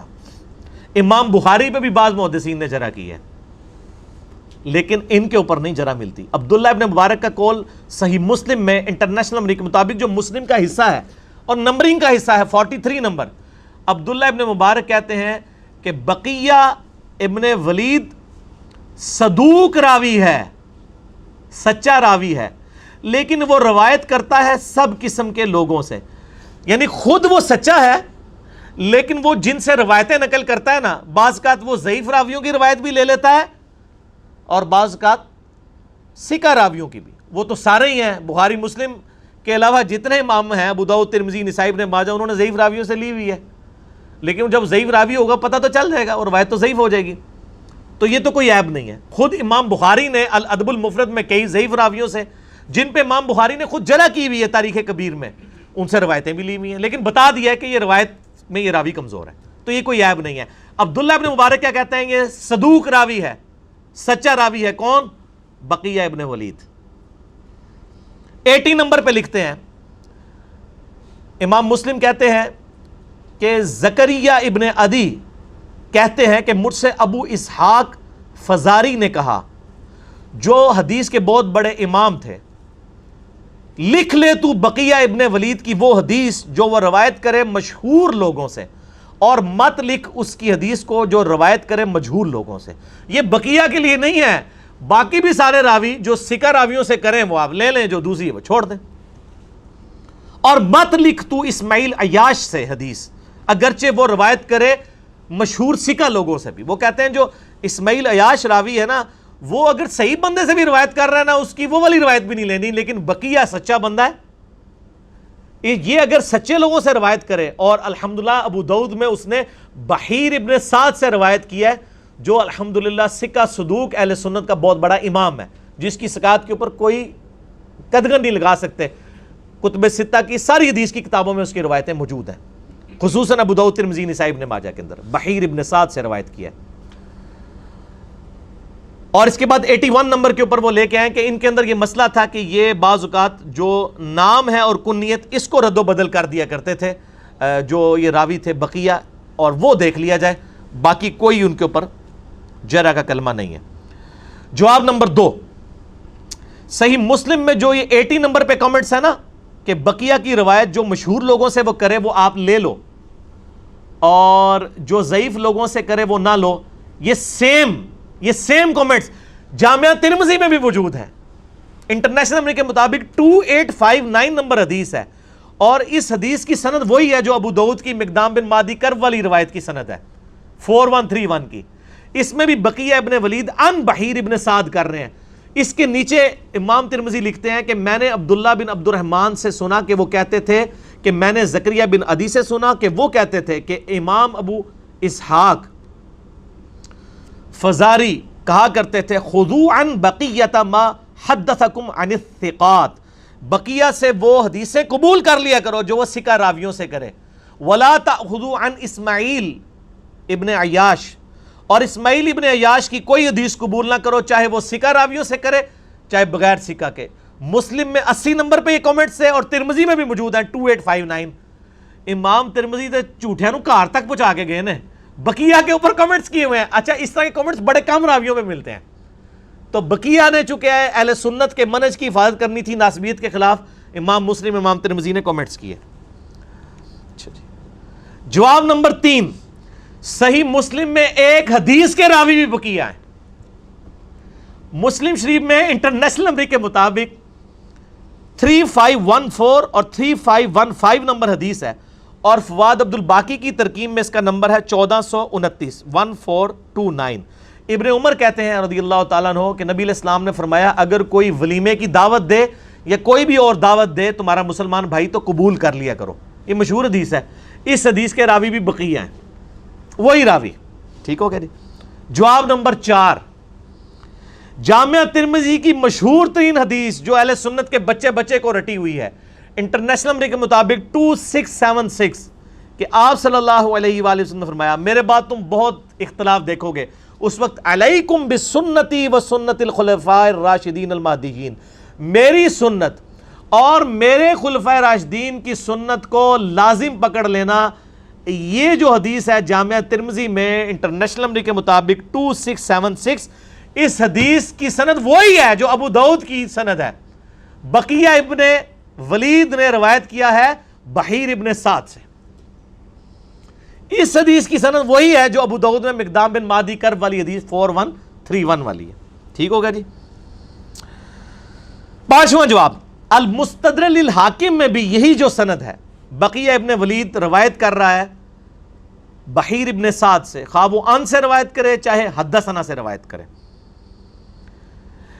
یہ حدیث مستدرک للحاکم میں بھی اسی سند کے اوپر 2 حدیثیں ہیں 2435 اور 4230، جس کو امام حاکم نے مسلم کی شرط پہ صحیح کہا اور امام ذابی نے موافقت کرتے ہوئے کہا کہ بقیہ کی یہ جو حدیث لینا ہے یہ امام مسلم کی شرط پہ حدیث صحیح ہے، چونکہ امام مسلم نے یہ حدیث لی ہوئی ہے 3514 اور 3515۔ ٹھیک ہوگا جی۔ امام حاکم نے اور امام ذابی نے بقیہ کی حدیث بحیر ابن سعد سے مسلم کی شرط پہ صحیح کہی ہوئی ہے۔ 5 جواب ہے، اور کنہیں جواب دیا؟ ابن حجر اسقلانی المتوفا 852 ہجری، انہوں نے بھی کہا یہ صدوق راوی ہے، البتہ مدلس تھا، مدلس تو ہم بھی مانتے ہیں، اور امام ذابی بھی اس کو صدوق کہتے ہیں۔ اور بقیہ کی بحیر ابن سعد سے روایتیں جس طرح ابو داؤد میں 4131 ہے، ابو داؤد، ترمذی، نسائی، ابن ماجہ، چاروں سنن اربعہ کی کتابوں میں آپ بقیہ مکتبہ شاملہ میں لکھیں اور بحیر لکھیں، بے شمار حدیثیں کھل جائیں گی۔ یہ صرف 4131 مقدام بن معدی کرب اور معاویہ بن ابی سفیان رضی اللہ تعالی عنہما والی روایت نہیں ہے، بلکہ اور روایتیں بھی موجود ہیں۔ اعتراض نمبر 2، وہ کہتے ہیں جی بقیہ ابن ولید مدلس ہے اور ان سے روایت کر رہا ہے، تو اس کے میں 3 جواب دوں گا، اسی پہ میری گفتگو کنکلوڈ ہوگی۔ جواب number 1، to kill the evil ان دا بڈ، برائی کو میں جڑ میں ختم کرتے ہوئے آپ کو یہ بتاؤں کہ یہ بقیہ ابن ولید نے بحیر ابن سعد سے سما کی تصریح کی ہوئی ہے مسند احمد والے طریق کے اندر، اس میں تو ان سے روایت کر رہا ہے نا ابو داؤد میں۔ مسند احمد میں جو حدیث ہے 17228 عربی والی اور اردو PDF میں 17321، اس میں بقیہ نے بحیر ابن سعد سے حدیث سننے کی سماعت کی تصریح کی ہوئی ہے، ان سے روایت نہیں کیا ہوا، لہذا سماع کی تصریح مل گئی تو ابو داؤد والی روایت بھی صحیح ہوگی۔ ٹھیک ہو گیا جی. جواب نمبر 2، جو جامعہ ترمذی کی حدیث ہے 2676 علیکم بسنتی و سنت الخلفاء الراشدین المہدیین، اس میں بھی بقیہ ابن ولید ان سے ہی روایت کر رہا ہے بحیر ابن سعد کے ساتھ، اور امام ترمذی اس حدیث کو کہہ رہے ہیں ھذا حدیث حسن صحیح، حالانکہ سماع کی تصریح نہیں تھی. امام ترمذی نے اس کے باوجود ان والی روایت کو بھی علیکم بسنتی و سنت الخلفاء الراشدین المہدیین، ترمذی کی روایت کو امام ترمذی نے صحیح کہہ دیا سماع کی تصریح کے بغیر بھی. وہ میں آپ کو بتاتا ہوں کیوں کہا. لہٰذا اس کی سند اور 4131 ابو داؤد کی سند بالکل سیم ہے. جواب نمبر 3، یہ امام ترمذی نے بھی صحیح کہا، شیخ البانی نے بھی صحیح کہا، اور سب سے بڑھ کر شیخ زبیر لذیذ صاحب جو ذرا سے تدریس کے مسئلے میں اتنی مضبوط روایتیں جو ترمذی میں بھی آئی ہیں جن کو امام ترمذی نے صحیح کہا ہے، شیخ زبیر صاحب ان کو ضعیف ڈکلیئر کر دیتے تھے کہ سماع کی تصریح نہیں ہے. اب کیا وجہ ہے کہ شیخ زبیر صاحب اس روایت کو سماع کی تصریح کے بغیر بھی صحیح کہہ رہے ہیں، اگرچہ میں نے ثابت کر دیا کہ مسند احمد میں موجود ہے. اس کی میں آپ کو ریزن بتاتا ہوں. 2012 کی بات ہے، جب یہ روایت ہم نے پہلی دفعہ پبلک میں مارکیٹ میں ان کروائی نا تو بڑا شور کھڑا ہوا. شیخ زبیر صاحب کی وفات سے 1 سال پہلے. اب شیخ زبیر صاحب زندہ تھے، کسی نے جرت نہیں کی روایت پر ڈاکہ مارنے کی.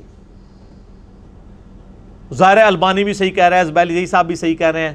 ان کو پتا تھا شیخ زبیر صاحب ہمیں لتر پھیریں گے، انہوں نے کہا شیخ زبیر صاحب کی زندگی میں تو ہم یہ کام نہیں کر سکتے، بعد میں کریں گے.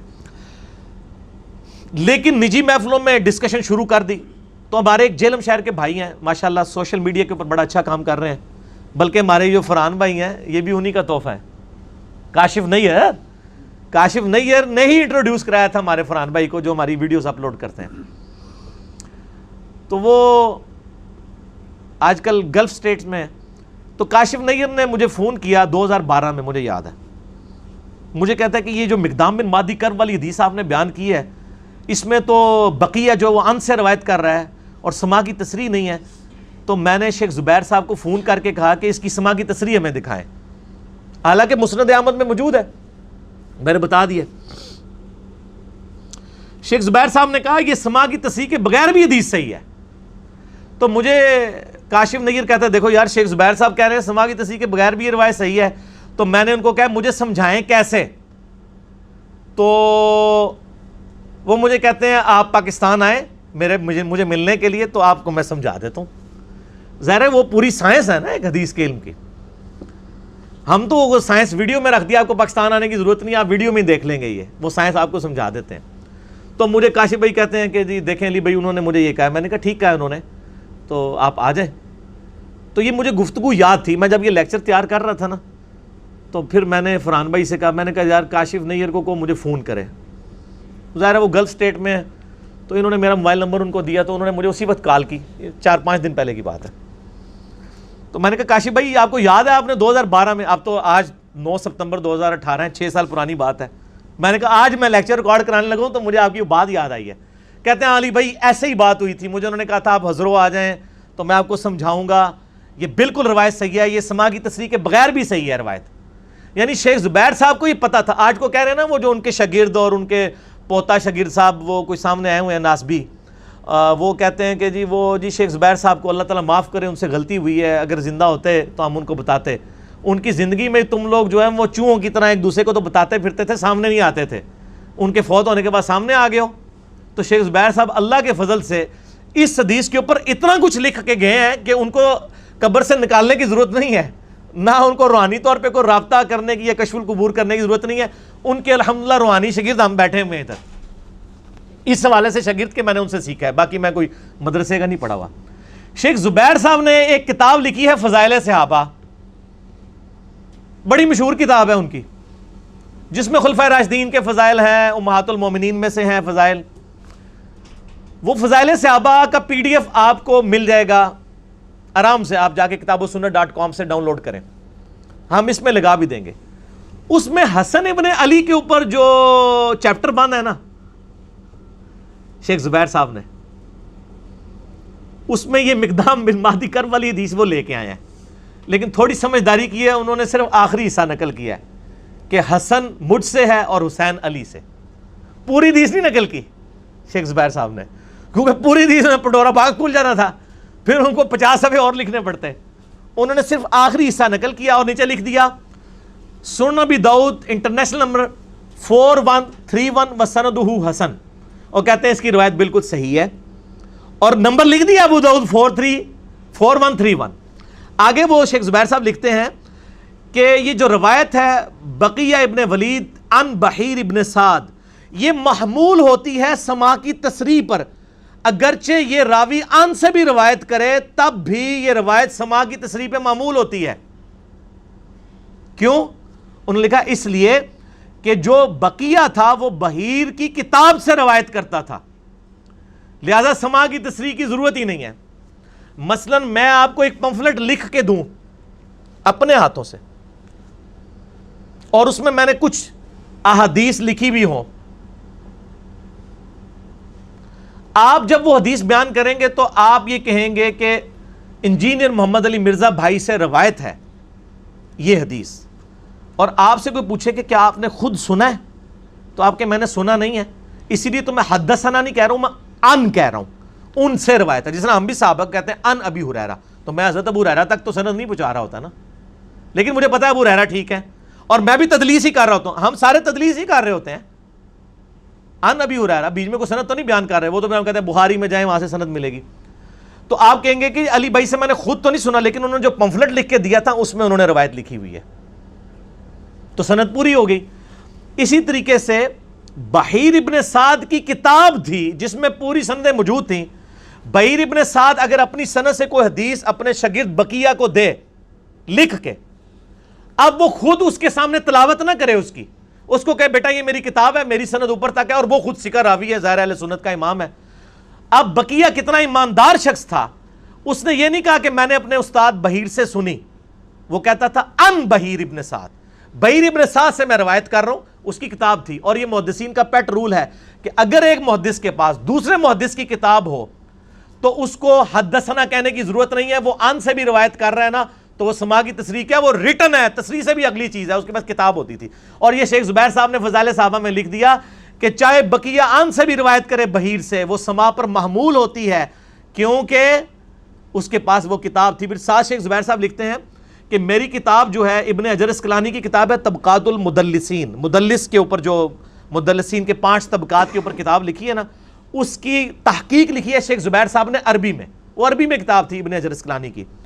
تو شیخ زبیر صاحب نے لکھا ہے میری کتاب الفتح المبین فی تحقیق طبقات المدلسین, وہ کتاب میری دیکھیں, اس میں صفحہ نمبر 69 پہ چلے جائیں, میں نے بقیہ کے بارے میں پوری تفصیلات لکھی ہوئی ہیں.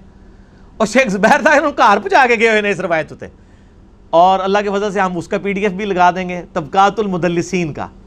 طبقات المدلسین میں شیخ زبیر صاحب نے کیا لکھا بقیہ کے بارے میں, یہ PDF JPG آپ کے سامنے ہے HD سکرین پہ انشاءاللہ. چوتھے طبقے میں جو مدلسین کے پہلا راوی ہے بقیہ ابن ولید الحمصی, حمص شام کا رہنے والا تھا. وہ لکھتے ہیں مشہور محدث ہے, اور مسلم شریف میں بھی اس کی ایک حدیث موجود ہے. شیخ زبیر صاحب نے تو صرف لکھا تھا نا, یہ شیخ زبیر صاحب نے لکھا, یہ ابن حجر اسقلانی نے لکھا ہوا ہے. ہم نے وہ حدیث کا نمبر بھی بتا دیا ہے 3514 3515. لیکن وہ کثرت سے تدلیس کرتا تھا ضعیف اور مجہول راویوں سے, لیکن ائمہ اہل حدیث نے اس کی صفات بھی بیان کی ہیں. وہ جو صفات بیان کی ہیں عبداللہ ابن مبارک سے 43 نمبر اور 80 نمبر امام فزاری سے, میں نے مسلم شریف سے آپ کو دکھا دیا کہ اماموں نے اس کی توثیق کی ہوئی ہے. اس کے بعد شیخ زبیر صاحب لکھتے ہیں کہ امام نسائی بھی اسے ثقہ مانتے ہیں, 197 ہجری میں وہ فوت ہوا ہے, اور وہ حسن الحدیث صدوق راوی ہے. اگر وہ سماع کی تصریح کر دے اس سے تدلیس سے تسویہ ثابت نہیں ہے, اور اس کی تفصیل کے لیے آپ شیخ البانی کا جو احادیث ضعیفہ ہے اس کو آپ دیکھ لیں. ٹھیک ہو گیا جی. وہ کہتے ہیں یہ جو تدلیس سے تسویہ کا الزام لگا رہے ہو یہ کوئی ثابت نہیں ہے, وہ ناسبی لگا رہا ہے نا. وہ کہتے ہیں یہ الزام ثابت ہی نہیں, اور شیخ البانی نے بھی پوری بحث کی ہوئی ہے سلسلہ احادیث ضعیفہ کے اندر کہ یہ تدلیس تسویہ کا الزام ان کے اوپر جھوٹا ہے, اور روایت جو ہے بقی عن بحیر ابن سعد وہ صحیح ہوتی ہے. اس میں انہوں نے اسپیشل لکھ دیا ہے, اور کوئی بقیہ کے کسی استاد کا ذکر نہیں کیا. انہوں نے لکھا ہے کہ بقیہ کی روایت بحیر ابن سعد سے اگر ہو تو وہ سماع کی تصریح کے اوپر محمول ہوتی ہے. یہ سارے جے پی جیز انشاءاللہ اللہ کے فضل سے ہم لگا دیں گے تاکہ اس کے بعد کسی کو کوئی گنجائش نہ رہے. اللہ تعالیٰ کی کروڑوں رحمتیں ہوں شیخ زبیر علی زئی رحمہ اللہ تعالیٰ پر. اگرچہ وہ دنیا میں موجود نہیں ہیں لیکن ان کے نام پہ جو دھوکے دے رہے ہیں امت کو, ان دھوکوں کا علاج وہ اپنے مرنے سے پہلے کر کے گئے ہیں. جو انہوں نے چھپائے ہوئے تھے انشاءاللہ یہ ایچ ڈی ریکارڈنگ میں آئیں گے. اور اس قسم کے جو لوگ اہل بیت کے خلاف کلپ چڑھا رہے ہیں, میں ہر کلپ کا جواب اس لیے ضروری نہیں سمجھتا, وہ اتنی چھڑولیں ہوتی ہیں کہ ہمارے عام سٹوڈنٹ آ کے کہہ رہے ہوتے ہیں, ٹھیک ہے نا جی, عبدالقیوم بھائی مجھے کہہ رہے تھے کہ یار یہ کس قسم کی باتیں ریکارڈ کرا رہے ہوتے ہیں, کوئی بات سمجھ نہیں آتی, فضول قسم کی باتیں کر رہے ہوتے ہیں. وہ باتیں ہی فضول ہوتی ہیں, کہاں سے سمجھ آئیں. تو بہرحال میں نے ایک نمونے کے طور پہ یہ جواب ریکارڈ کروا دیا ہے تاکہ جن لوگوں کے لیے یہ ہمارا کلپ انشاءاللہ اپلوڈ ہوگا, امام حسن علیہ السلام کا قاتل کون, اس عنوان سے انشاءاللہ تعالی علمی و تحقیقی مجلس نمبر 26 کا پہلا اسپیشل کوسچن. اور باقی کوسچن انشاءاللہ ندیم ریاض بھائی مجھ سے 1 to 1 کریں گے, لیکن اس سے پہلے ہم ایک وقفہ کر لیتے ہیں. اللہ تعالیٰ سے دعا ہے جو حق بات میں نے کہی اللہ تعالیٰ ہمارے دلوں میں راسخ فرمائے. اگر جذبات میں میرے منہ سے کوئی غلط بات نکل گئی تو اللہ تعالیٰ ہمارے دلوں سے معاف کر دے, ہمیں کتاب و سنت کی تعلیمات پر عمل کر کے دوسرے بھائیوں تک پہنچانے کی توفیق عطا فرمائے. سبحانک اللہم و بحمدک اشہد ان لا الہ الا انت استغفرک و اتوب الیک وما علینا الا البلاغ المبین. جزاکم اللہ خیرا, احسن الجزا.